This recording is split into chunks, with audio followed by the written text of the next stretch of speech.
Welcome to Enviews.ai, your AI-powered investment insights hub. The Canadian federal government has proposed significant changes to the country's capital gains tax, which are expected to take effect on June 25, 2024. These changes have sparked a debate about their potential impact on individual and institutional investors, both within and outside Canada. The proposed changes to Canada's capital gains tax represent a significant shift in the country's tax landscape. The government's intention is to create a more equitable tax system, where the burden is shared more evenly across different income sources. However, the implications of these changes are far-reaching and complex, affecting not only individual and institutional investors within Canada, but also non-resident Canadians and foreign investors. For Canadian investors, the increased capital gains inclusion rate could lead to higher taxes on the sale of investments and capital property.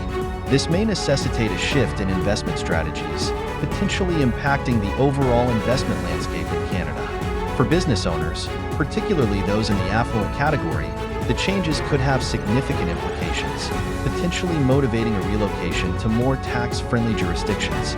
Non-resident Canadians and foreign investors are also not immune to these changes.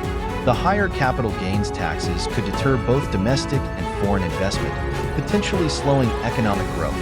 In a global economy where capital can easily move across borders, this could have long-term implications for Canada's economic stability. However, it is important to note that these are proposed changes and are subject to approval and implementation.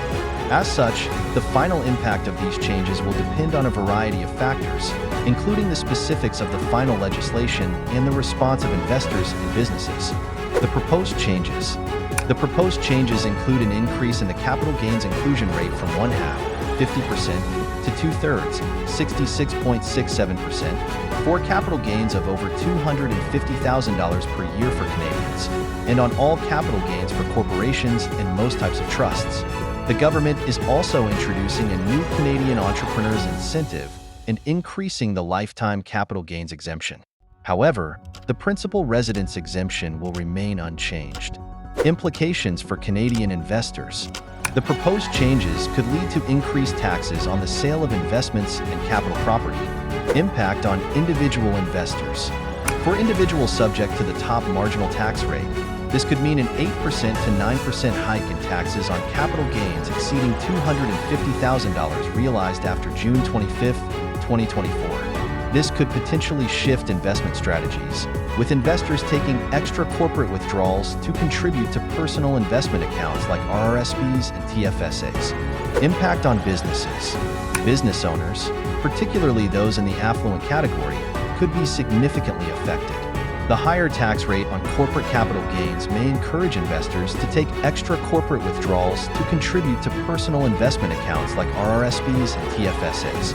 There are concerns that these changes could motivate wealthy Canadians to relocate to more tax-friendly jurisdictions, potentially impacting government's tax revenue and Canada's long-term economic stability. Impact on employee stock options.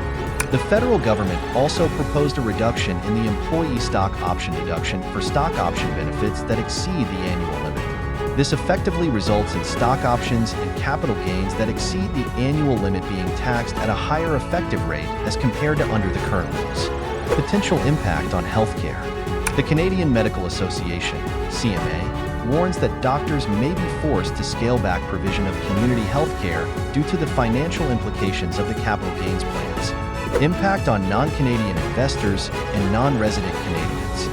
Non-resident individuals who own Canadian real estate should also consider that they will be affected by higher capital gains taxes upon the sale of their properties. For non-resident Canadians, Canada has a departure tax on individuals ceasing Canadian residency, subjecting certain assets to a deemed capital gain based on their fair market value on the date of move.